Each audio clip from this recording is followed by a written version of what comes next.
말씀 마태복음 23장의 말씀입니다. 마태복음 23장 25절에서 39절까지의 말씀입니다.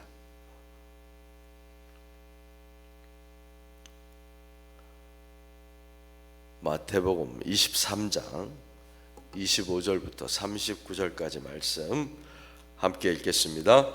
화 있을진저 외식하는 서기관들과 바리새인들이여, 잔과 대접의 겉은 깨끗이 하되 그 안에는 탐욕과 방탕으로 가득하게 하는도다. 눈먼 바리새인이여, 너는 먼저 안을 깨끗이 하라. 그리하면 겉도 깨끗하리라. 화 있을진저 외식하는 서기관들과 바리새인들이여, 회칠한 무덤 같으니 겉으로는 아름답게 보이나 그 안에는 죽은 사람의 뼈와 모든 더러운 것이 가득하도다. 이와 같이 너희도 겉으로는 사람에게 옳게 보이되 안으로는 외식과 불법이 가득하도다. 화 있을진저 외식하는 서기관들과 바리새인들이여, 너희는 선지자들의 무덤을 만들고 의인들의 비석을 꾸미며 이르되, 만일 우리가 조상 때에 있었더라면 우리는 그들이 선지자의 피를 흘리는데 참여하지 아니하였으리라 하니, 그러면 너희가 선지자를 죽인 자의 자손임을 스스로 증명함이로다. 너희가 너희 조상의 분량을 채우라. 뱀들아, 독사의 새끼들아, 너희가 어떻게 지옥의 판결을 피하겠느냐. 그러므로 내가 너희에게 선지자들과 지혜 있는 자들과 서기관들을 보내매 너희가 그 중에서 더러는 죽이거나 십자가에 못 박고 그 중에서 더러는 너희 회당에서 채찍질하고 이 동네에서 저 동네로 따라다니며 박해하리라. 그러므로 의인 아벨의 피로부터 성전과 제단 사이에서 너희가 죽인 바레가의 아들 사가랴의 피까지 땅 위에서 흘린 의로운 피가 다 너희에게 돌아가리라. 내가 진실로 너희에게 이르노니 이것이 다 이 세대에 돌아가리라. 예루살렘아, 예루살렘아, 선지자들을 죽이고 네게 파송된 자들을 돌로 치는 자여, 암탉이 그 새끼를 날개 아래에 모음같이 내가 네 자녀를 모으려 한 일이 몇 번이더냐. 그러나 너희가 원하지 아니하였도다. 보라, 너희 집이 황폐하여 버려진 바 되리라. 내가 너희에게 이르노니 이제부터 너희는 찬송하리로다. 주의 이름으로 오시는 이여 할 때까지 나를 보지 못하리라 하시니라. 아멘. 오늘 본문 말씀은 마태복음 23장의 끝부분에 있는 말씀입니다. 주일부터 월요일 그리고 오늘까지 계속되는 23장의 말씀은 사실은 크게 두 부분으로 나누어져 있습니다. 주일에 묵상하는 본문 1절부터 12절까지는 무리와 제자들에게 서기관들과 바리새인들의 행태에 관하여 경고하시는 말씀입니다. 서기관이라고 하면 율법 교사 혹은 율법 학자 정도로 생각하시면 됩니다. 그러니까 율법에 관한 한 해석을 해주는 전문가라는 이야기입니다. 바리새인들은 율법을 가지고 실생활에서 좀 더 실천적으로 적용해 나가는 사람들입니다. 어떻게 일상생활에 적용할까, 여기에 관해서 또 전문가들입니다. 서기관들에 비해서는 좀 더 일반적인 생활에 가까운 사람들입니다. 분명한 것은 이 두 그룹 모두 다 율법, 즉 하나님의 말씀에 관하여서는 사람들에게 해석을 해줄 정도로 전문가들이라는 이야기입니다. 그런데 주님께서 이 제자들과 무리들에게 이 사람들에 대해서 경고하는 말씀이 무엇일까? 3절 말씀 보면 무엇이든지 그들이 말하는 바는 행하고 그들이 하는 행위는 본받지 말라. 그들은 말만 하고 행하지 아니한다. 여기서 끝나는 것이 아니라 또 무엇을 합니까? 4절 말씀 보면 무거운 짐을 묻고 사람의 어깨에 지운다. 무거운 짐을 묻고 사람의 어깨에 지운다. 율법을 있는 대로 해석해 주면 좋은데 그 해석에서 끝나는 것이 아니라 또 다른 짐, 하나님이 지우지 않은 짐을 종교생활이라는 명목 아래에서 사람들에게 지운다. 그런데 또 중요한 것은 이것을 한 손가락으로, 자기들은 한 손가락으로도 움직이려 하지 않는다. 본질이 아닌 엉뚱한 짐을, 감당할 수 없는 짐을 사람들에게 어깨에 지운다는 것입니다. 그리고 자기는 그 짐과는 예외적인 삶을 살아간다는 것입니다. 그 짐과 상관없는 삶을 살아간다는 것입니다. 이것이 예수님께서 1절부터 12절까지 제자들에게 경고하신 말씀입니다. 그리고 이어지는 13절, 어제 본문부터 오늘 본문까지는 서기관들과 바리새인들을 향하여 이제는 직접적으로 경고하십니다. 책망하십니다. 화 있을진저, 화 있을진저. 옛날 말이죠. 화 있을진저. 요즘 말로 하면, 요즘 성경은 너희에게 화가 있다. 이것도 사실은 좀 옛날 말이에요, 그죠? 화가 있다. 어떤 성경은 너희 위선자들에게 불행이 닥칠 것이다. 아주 직접적으로 말합니다. 불행이 닥칠 것이다. 너희는 도무지 구제불능이다 라고 이야기하는 성경도 있습니다. 구제불능이다. 한마디로 하면 망할 것이다. 너희가 하는 그 행태 때문에 망할 것이다. 7번이 반복이 됩니다. 화 있을진저 외식하는 서기관들과 바리새인들이여. 중간에 한 번은 화 있을진저 눈먼 인도자여 라는 말이 있지만 결국 같은 뜻입니다. 7번이 반복이 되어서 우리가 7화에 관한 말씀이다 라고 이야기합니다. 7화가 도대체 무슨 내용일까? 그렇게 어려운 내용은 아닙니다. 읽어보시면 다 아실 만한 내용입니다. 그런데 이 7화를 관통하는 일관된 하나 주님의 말씀이 있습니다. 무엇입니까? 화 있을진저 하면서 그 다음에 따라붙는 단어가 있습니다. 서기관들과 바리새인들을 책망하시면서 사용하시는 공통적인 단어가 있습니다. 외식하는 자들아. 요즘 말로 하면 위선자들아. 위선자들아. 좀 더, 어떤 성경은 좀 더 쉽게 해서 사기꾼들아 이렇게 말하고 있는 거예요.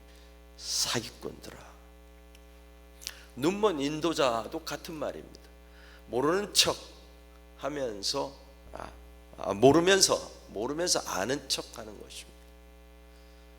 한 번도 가보지 못한 길을 모르면서 아는 척 하는 것, 눈먼 인도자라고 하는 것입니다. 화 있을진저. 모두 다 위선자이고 사기꾼인 것입니다.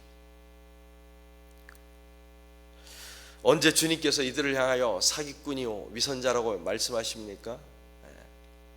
말만 하고 행하지 않을 때, 또 무거운 짐을 묻고 사람의 어깨에 지울 때, 본질과 상관없이, 하나님의 말씀과 상관없이 종교적인 짐만 잔뜩 지어놨을 때 하나님께서 이 사기꾼들아, 위선자들아, 외식하는 자들아 말씀하시는 것입니다.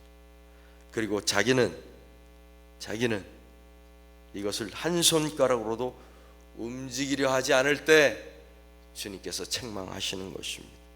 이것이 예수님께서 책망하시는 7가지 화의 본질인 것입니다. 예수님께서 제자들과 무리에게 경고하시고 그리고 나서 직접적으로 서기관들과 바리새인들에게 책망하십니다. 화가 있을 것이다. 화가 있을 것이다. 21세기를 살아가는, 이 아름다운 땅에서 살아가는 저와 여러분은 전혀 관계가 없는 말씀입니까? 저와 여러분은 서기관들과 바리새인들을 닮아가고 있지는 않습니까? 그들을 비판하면서 어느새 그들의 자리를 탐내고 있지는 않습니까? 잔치의 윗자리와 회당의 높은 자리와 시장에서 문안받는 것과 사람에게 랍비라 칭함받는 것을 부러워하고 있지는 않습니까? 어느새 외식하는 자리, 사기치는 자리에 있지는 않습니까? 아니, 사기를 진짜로 치고 있지는 않습니까? 위선적인 신앙생활을 하고 있지는 않습니까? 나는 손가락도 움직이지 않으면서 복음은 이런 것이야 라고 이야기하고 있지는 않습니까? 연불에는 관심이 없고 잿밥에만 관심이 있는 그런 사람들로 살고 있지는 않은가? 사람이 만든 온갖 교회의 전통을 가지고 서로 비난하고 서로에게 짐을 지우고 있지는 않은가? 33절 말씀을 보면 이런 일을 하는 사람들을 향해서 주님께서 쌍욕을 하십니다. 뱀들아, 독사의 새끼들아. 한국 사람들이 많이 하는 욕보다 훨씬 더 심한 욕을 하십니다. 한국 사람들은 개를 이야기하는데 주님은 독사의 새끼들아 이야기합니다. 그렇죠? 훨씬 더 심한 욕이십니다. 어떤 마음이 드십니까? 주님도 화가 나면 별 수 없습니까? 아니면 서기관들과 바리새인들은 도저히 구제불능이기 때문에 이런 이야기를 들어도 마땅한 것입니까? 그것도 아니면 주님의 답답하고도 애달픈 마음이 느껴지십니까? 주님의 마음이 34절에는 이렇게 기록되어 있습니다.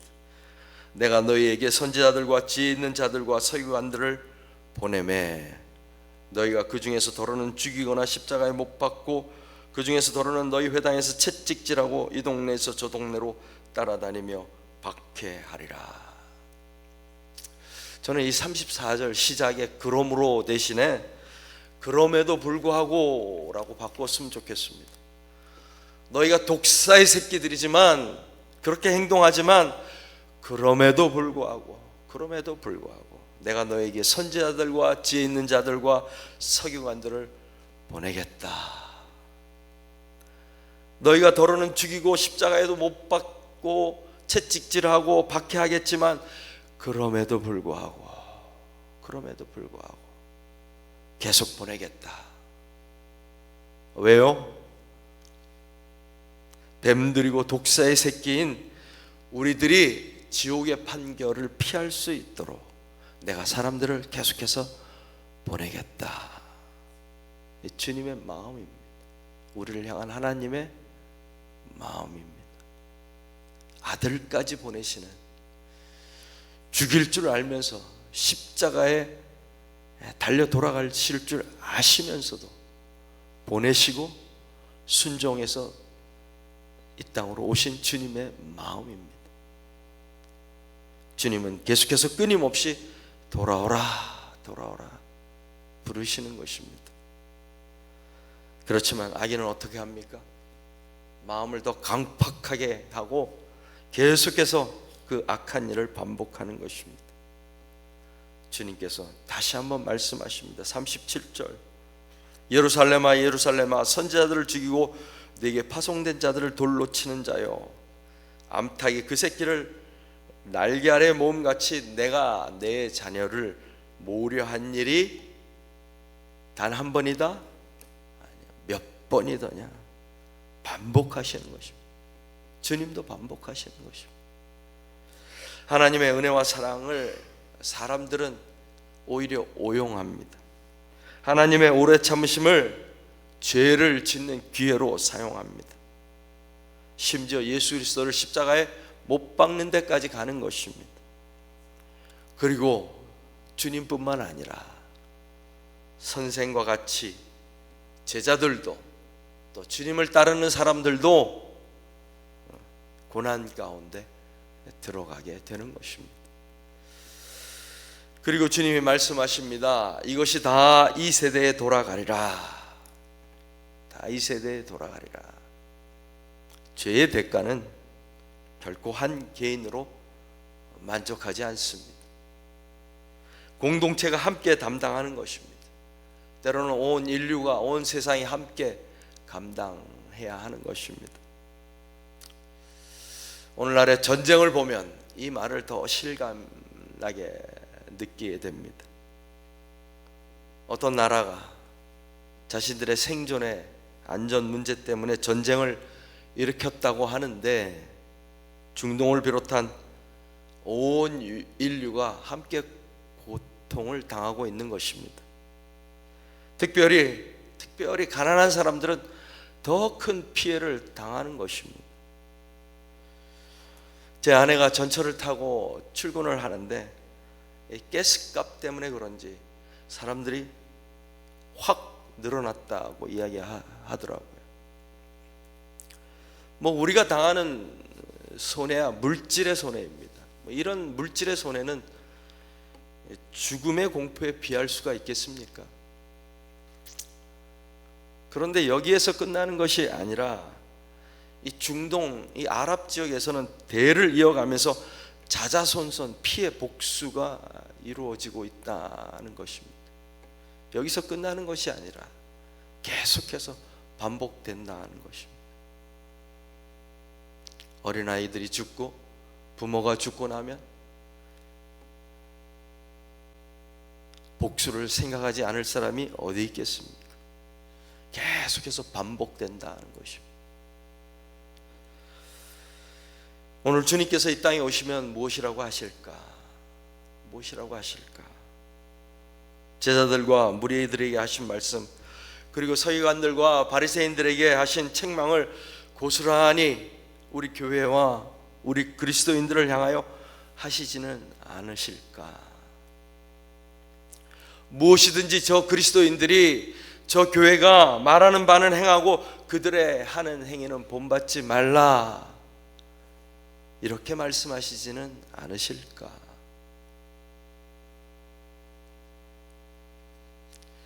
예수께서 바리새인들과 서기관들을 향하여 일곱 화를 말씀하시기 직전에 중요한 말씀을 제자들에게 하십니다. 11절 12절, 큰 자는 섬기는 자가 되어야 한다. 자기를 높아지는 자는 낮아지고 자기를 낮추는 자는 높아지리라. 서기관들과 바리새인들에게 관하여 경고하시면서 하신 말씀이고 제자들과 무리들에게 하신 말씀입니다. 그들에게 화가 있다라고 하시기 전에 바로 직전에 하신 말씀입니다. 너희는 이렇게 살아야 한다. 너희는 그들처럼 살지 말고 너희는 이렇게 살아야 한다. 나를 따르라. 나를 따르는 너희는 이렇게 살아야 한다라고 말씀하시는 것입니다. 큰 자는 섬기는 자가 되어야 한다. 자기를 높아지는 자는 낮아지고 누구든지 자기를 낮추는 자는 높아지리라. 우리는 다 이 말씀을 듣고 아멘으로 화답하지만 우리 중에 어느 누구도 이 말씀으로 살아가지는 않는다 하는 것입니다. 주님께서 우리를 향하여 말씀하십니다. 화 있을진저 외식하는 그리스도인들이요, 위선자인 그리스도인들이요, 사기꾼인 그리스도인들이요. 오늘 말씀을 통하여 우리를 다시 주님의 복음으로 부르시는 그 주님의 부르심에 순종하는 저와 여러분이 되기를 바랍니다. 종교인이 아니라 세상이 이해할 수 없는 그리스도인, 세상의 상식과 세상의 지혜로 감당할 수 없는 그리스도인, 예수께서 보여주신 하나님 나라의 복음, 큰 자가 섬기는 자가 되고 자기를 높아지는 자는 낮아지고 자기를 낮추는 자는 높아지는 교회, 그런 교회와 그런 성도들로 살아가는 저와 여러분이 되기를 바랍니다. 기도하겠습니다.